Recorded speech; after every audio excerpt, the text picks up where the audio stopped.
Hey, salut mon petit geek, qu'est-ce qu'on regarde aujourd'hui? Spider Protector.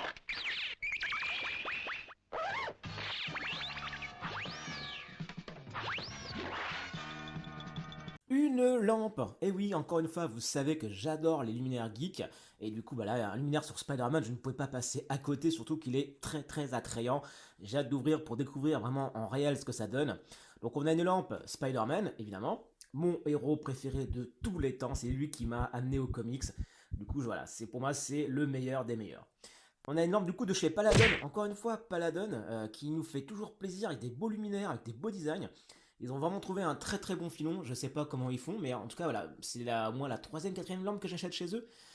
C'est un produit sous licence Marvel, voilà, et donc vous avez ici la photo du produit. Pas grand chose à redire sur la boîte, tout ce que l'on sait c'est que c'est une Spider-Man lampe, évidemment, hein, on s'en serait douté. Elle fonctionne en USB, donc on va voir un peu ce qu'ils nous ont mis dedans, ce qu'ils nous ont enfin mis une prise ou pas, on verra ça.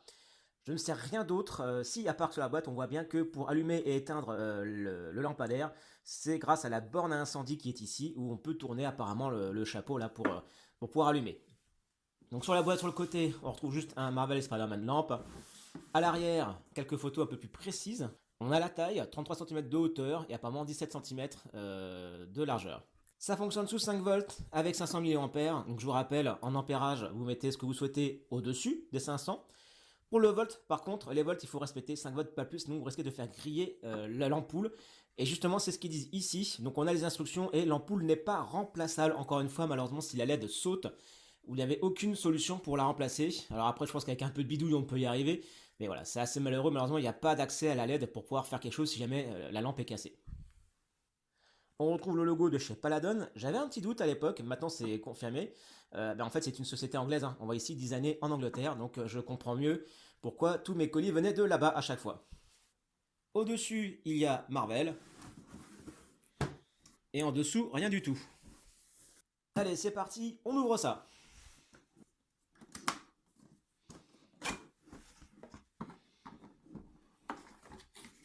Là, on voit que la statue est en direct contre le carton. Il n'y a pas de petit cellophane pour le protéger.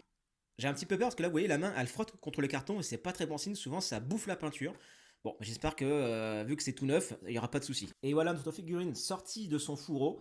Donc, vous voyez, hein, c'est ça qui a été plaqué contre la boîte. On voit cet élément plastique qui permet de maintenir la figurine sans trop qu'elle s'abîme. Un petit collet de serrage ici pour bien maintenir. Et puis, donc, voilà, le câble là et le petit bouclet d'instruction qui va avec. Le bouclet, on regarde vite fait. Donc, il nous explique bien de nouveau que c'est la borne incendie qui sert pour allumer et éteindre. Il y a 3 modes différents avec 10% de luminosité, 50% de luminosité et 100% de la luminosité. Et c'est tout. Voilà, juste les recommandations à l'arrière par rapport au voltage et à l'ampérage et c'était tout.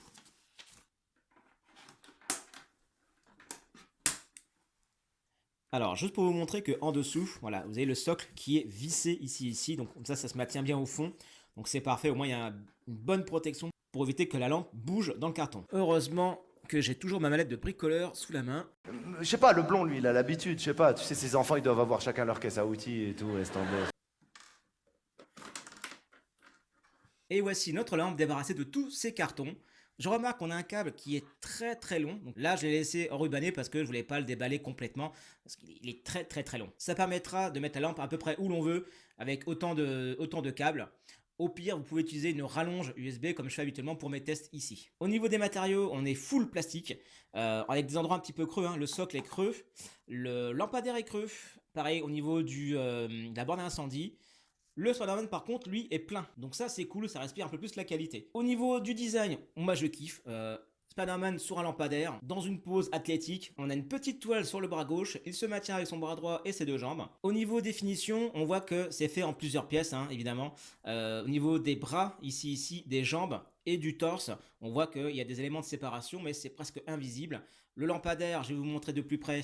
Sur le lampadaire, vous voyez, on a quelques traces ici de fabrication. Donc là, c'est un moule en 2 parties qui a été réuni. Bon, c'est pas très visible, c'est sur le dessus de la lampe, c'est pas très grave. On a des effets de salissure dessus sur la peinture, donc ça c'est une bonne idée.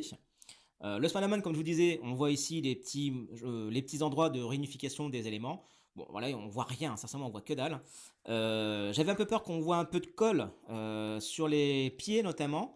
et c'est très léger, hein, c'est très peu visible, on en voit un peu ici, un peu là, mais franchement, j'ai dû me coller mon nez dessus pour le voir, hein. Concernant ma petite crainte, sur la main, au niveau du frottement possible avec le carton, je vois pas de souci. Alors vous avez peut-être du mal à voir. Voilà, vous allez avoir du mal à voir, mais aucun souci. Il n'y a pas eu de traces, de taches ou de rayures, donc c'est bon. C'est assez cool, ça me rassure.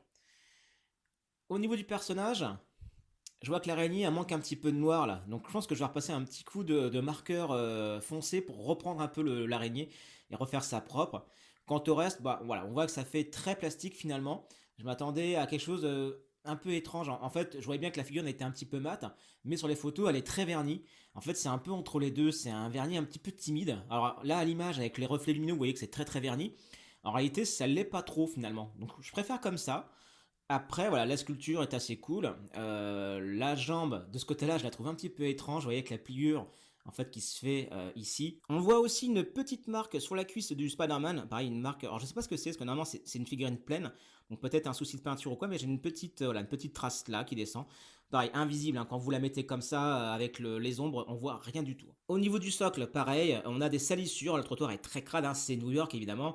On a ici un journal Daily Bugle, bien sûr, qui nous offre une récompense si on apporte des photos de Spider-Man. Donc c'est le moment, hein. Vous l'avez devant vous ici, hein, prenez des photos, envoyez-les au Bugle. Et puis donc la borne incendie avec une petite chaîne en métal, en vrai métal, et pareil des salissures dessus.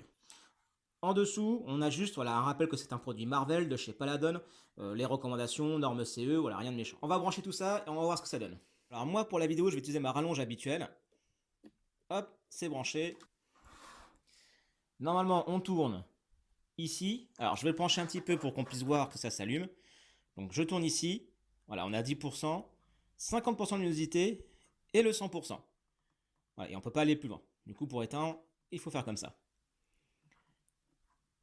Donc là, je pense que vous ne le voyez pas trop mal. Après, on essaiera avec un peu plus de pénombre, hein. Alors moi, je vais faire mon petit test que j'adore pour vérifier si je coupe l'alimentation et que je le remets. Est-ce qu'on retrouve cette luminosité-là?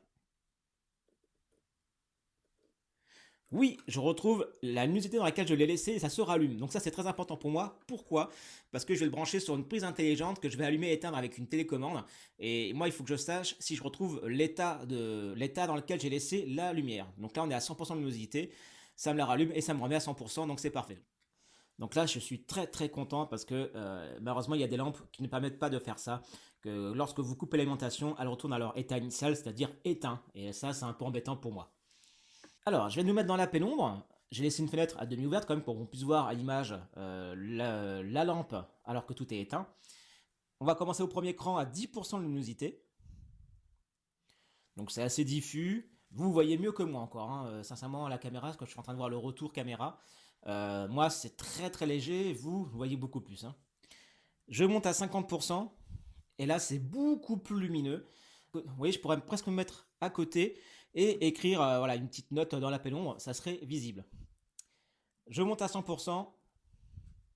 Voilà, et là c'est beaucoup mieux. Ça peut vraiment me servir de lampe pour écrire quelque chose à côté sans que ça soit désagréable. Donc ça sera vraiment un luminaire qui sera intéressant dans ma pièce et qui fera un bel éclairage d'appoint. Donc ça c'est super cool et je suis encore vraiment très heureux que au moins elle ne s'éteigne pas quand on coupe le courant. Donc je vais pouvoir la mettre sur une prise intelligente et ça c'est juste génial.